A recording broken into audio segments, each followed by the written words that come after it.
Hiya. Apologies for the cliffhanger in the last video. It was a little bit naughty of me, but I just couldn't help myself. So yeah, sorry that you had to wait in a way. And yeah, so here's the new car.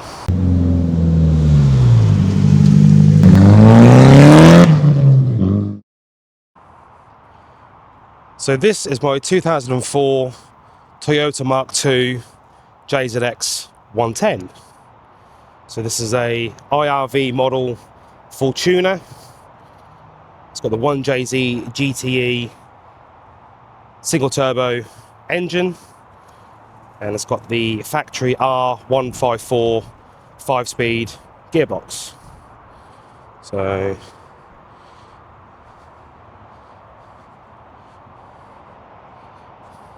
very happy with the purchase.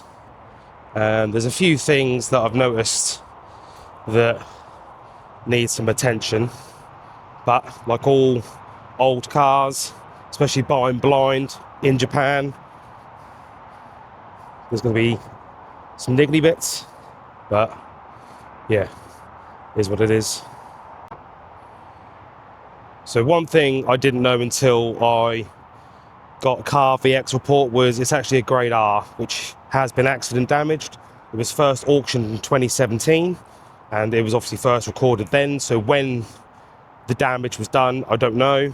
I can't actually find any damage on the car, so it's obviously been done quite well. But I'm going to guess that due to the front bumper being replaced with this BN Sports one, it may have had a front end knock and it damaged the bumper. So that's probably why it was recorded. Another telltale sign was the Fortuner grille is a matte black rather than color coded, so that's probably been changed at some point. But again, don't know when it was done. So, but yeah, this is fresh off the boat. Still got the writing and whatnot on the windscreen.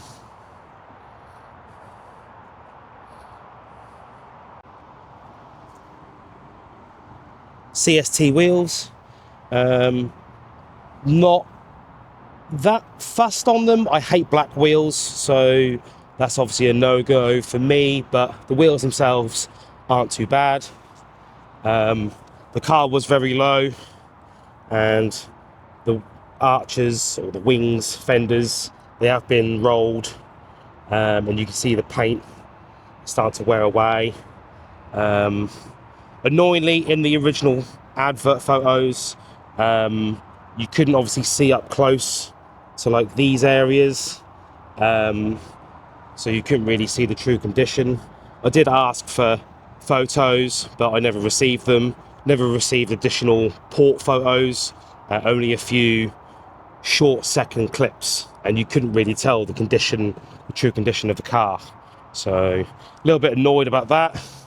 Things like the side skirt, cracked and not really held on very well at the minute. No arch liner, which is slightly annoying. John did mention that obviously when it was low, that the rear arch was catching on the tyre. Don't know if you can see that, but it's damaged the sidewall. Tread wise, still decent tread, but these will get changed at some point. Things like the chipping on the paint, again, not mentioned, which I'm a little bit annoyed about. Skirt crack there.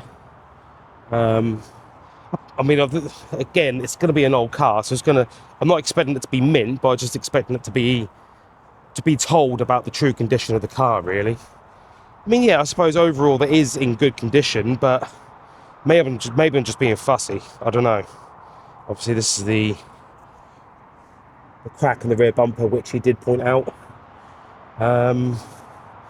Another thing that I wasn't aware of was this massive scratch on the door. Would have been nice to be told about that, but hey ho. Yeah, I don't know what it is, but if you look at the front wheel, the caster seems to be a lot more towards the front. I don't know if caster arms are available for this, if that's the issue. I'm not too sure. The wheels do catch on the inside on full lock. You might be able to make out the paint missing from the bumper, but yeah, again, one of those things.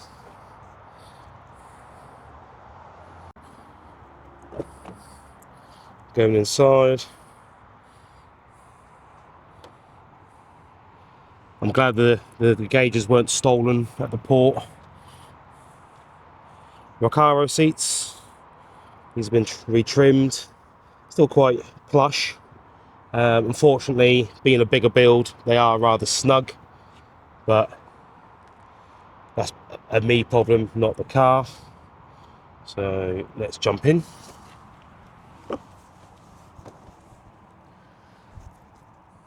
This steering wheel, it's awful.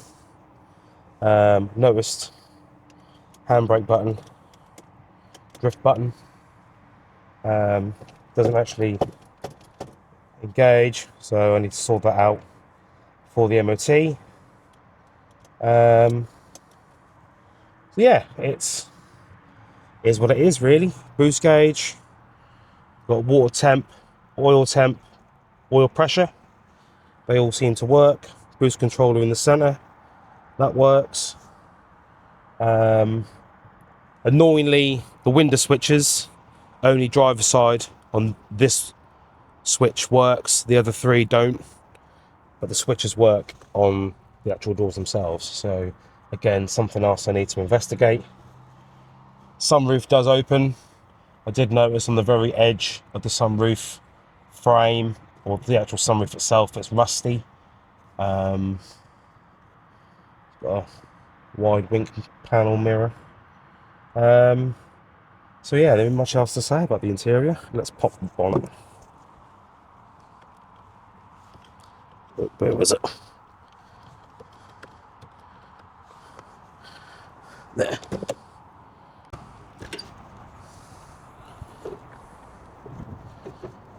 Gas struts do fail. They will droop over time, so again, something I've got to look into. Grille, not attached. There was a broken cable tie here, bolt missing there. Again, small little details. That's not attached. Wasn't told about. Engine is as it is really. Again, I can't really see any obvious damage. This has been cut for whatever reason, but I can't see nothing damaged or bent. One thing that is missing, there should be a white line anti-roll bar. That's now black one, not white, so that's been changed at some point. Goretti blue pulleys, which I was aware about. Yeah, I don't know what else to say about this. Battery not secure, lovely jubbly.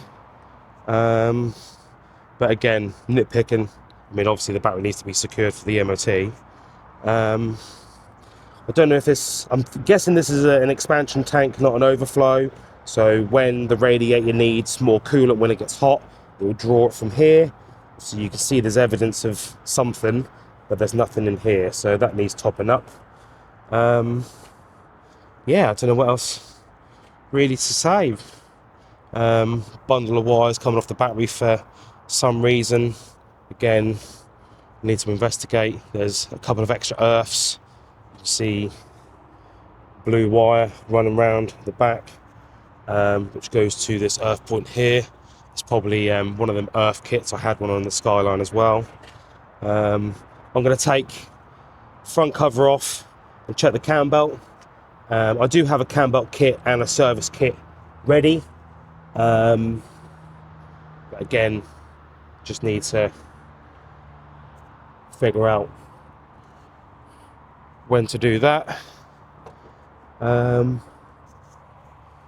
Don't know if you'll be able to see it because of the light, but there is a decap coming off the turbo. That's been exhaust wrapped, which is quite nice. So yeah, not much else I can really work out, to be fair. Solenoid for the boost controller, it's down there. Them hoses need to be changed because I hate the blue. So yeah, all the couplings are going to be changed at some point, just to sort of make it a little bit more OEM with the black, and go from there. Didn't realise I had a carbon strut brace, so that's quite nice. It's got a Blitz intercooler, Evolve rad, but original shrouds as well, which is quite nice. But yeah, I'm unfamiliar with the JZ engine, so obviously I can point out obvious basic stuff, but I'm not too sure what everything is. But just waiting for this bonnet to fall down on my head. ECU and fuse box covers we get repainted satin black because I hate the blue. But yeah, lots to do, lots to sort out, lots to tidy. So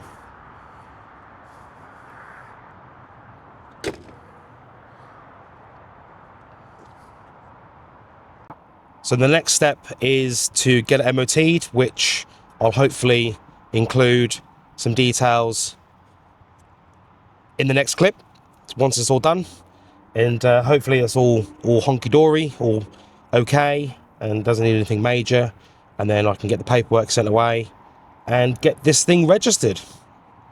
So unfortunately I was unable to film inside the MOT bay.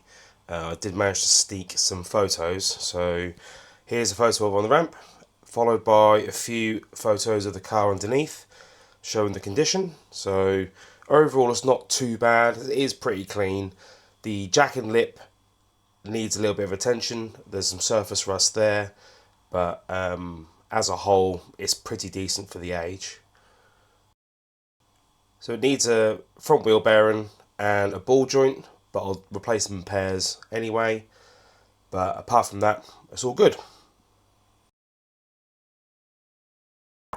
So what do you think? Was it a good choice? Obviously I know I wanted something that was an all-rounder. This is always sort of top of the list for me. Purposely didn't mention a 110 on the Facebook post when I was posting up cars, because it would have been obvious really. It's a little bit of not a black sheep, not really thought of that much nowadays. People tend to go for the 100s, but I really like these. I like the shape.